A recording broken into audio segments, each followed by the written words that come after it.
There are a lot of states and stuff named after Herb Street here. I'm sure everybody named after Ryan Day here, the head coach of the Buckeyes, here to join us now. Just in a few minutes, Ryan, we'll go inside St. John's Arena, have the skull sessions, like a pep rally. Fans come in there. I mean, you've been pretty fiery. You're fiery on his show yesterday. Awesome. What message are we sending to the crowd today?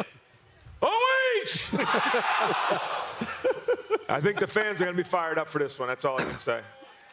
Okay. So, all right. Man, if you were ready I to love go. that. Okay, so the fans are going to be fired up for this one. And obviously, Indiana is a team that has this season come out of nowhere. We showed it 700 and what? 13 losses, most in all of college football. They're rallying. They're good. Yeah. What is your message to the team about it, like an unknown brand coming in here, noon kickoff, everything in front of you? What has your messaging been to the team? Well, that's why every week it's about our process and making sure that we're doing the same thing week in and week out, knowing that we want to play our best football in November. And, they are a good team. Listen, they're 10-0 and top 5 team, but we've been in top 5 matchups this year. In this game, we got them at home.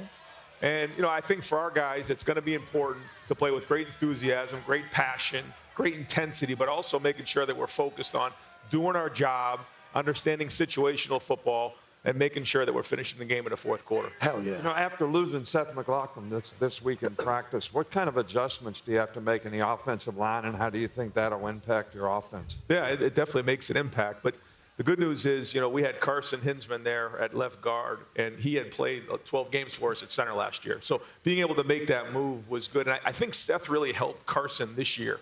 Carson played with a lot of confidence coming out of the Penn State game. He got put in a tough spot, played excellent in that game. Now we're moving him back to center. We're moving Austin Saraville to left guard, who started at guard when Donovan Jackson was down early. So these guys have played.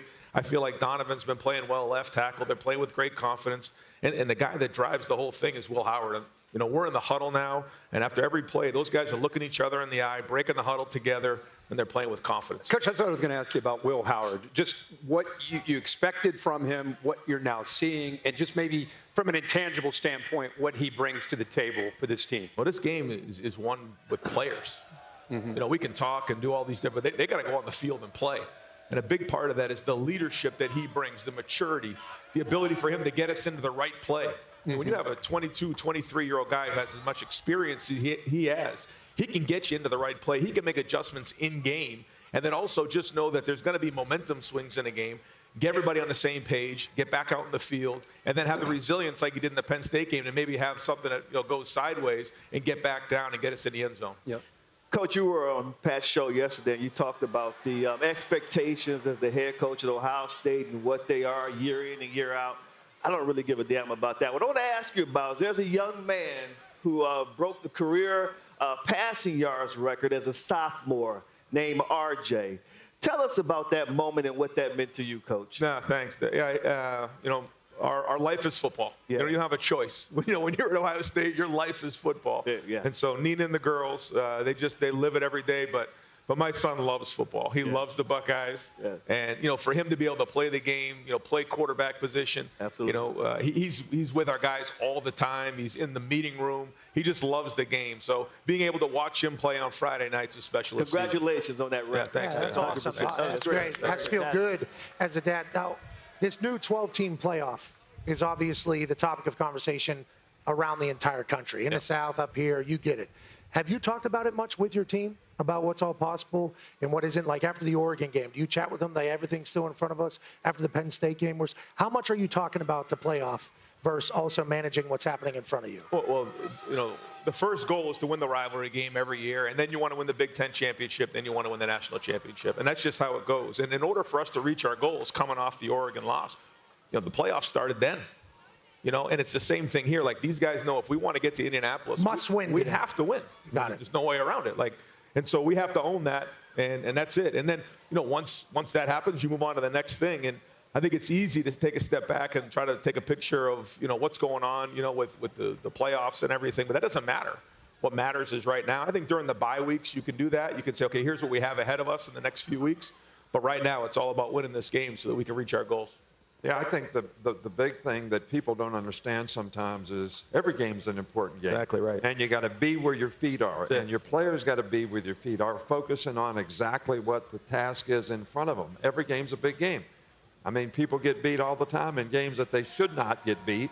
So you want to make sure your team is playing the best every game, every challenge that they have. That's it. One last thing I want to ask you is, he coached at a place where no pressure, win every game, but you need to be fired. And he had to manage that. You coach at a place where it's win every game or be fired. Maybe both of you. How do you manage that and still not coach not to lose and coach to win? How do you avoid that? I think the focus can't be on the negative part about that. Yeah. The focus has to be on the opportunity. Look at the opportunity we have. Look what we can do. Look at the team that we have. Look at what's going to happen today in this stadium. Yeah. The ability for us to learn from a little bit of adversity that happened early in the season, coming up a point short, addressing those issues. Because sometimes when you go through the season, you have these things that show up and you sort of patchwork them or you Band-Aid them. You got to rip those things off, get them addressed, get them fixed, so you can be at your best this time of year to be undefeated in November. And so you got to look at it that way, and that you're at an unbelievable place with an unbelievable team, great leadership. And so let's just have a great day today and get after them. Do you ever think about what you can control? Amen. Yeah. That's the main thing. Yeah. Hey, What Coach, you do. Coach, the alumni here is crazy. Do you ever think about having like A.J. Hawk, Bobby Carpenter, Schlegel and the boys put their helmets on in practice maybe on Thursday, thud it up with the boys? I'm sure they would do that. Yes, they would. I heard A.J. Hawk once put on a helmet against He did. Kirk, didn't it? Yeah. Ended my life. No, it didn't. No, it didn't. Brian, always great to have you with us. So gracious thanks. every time we visit here. And one final message before you go in this goal section. Brian Day, head coach of the Buckeyes, as they get set to take on Indiana.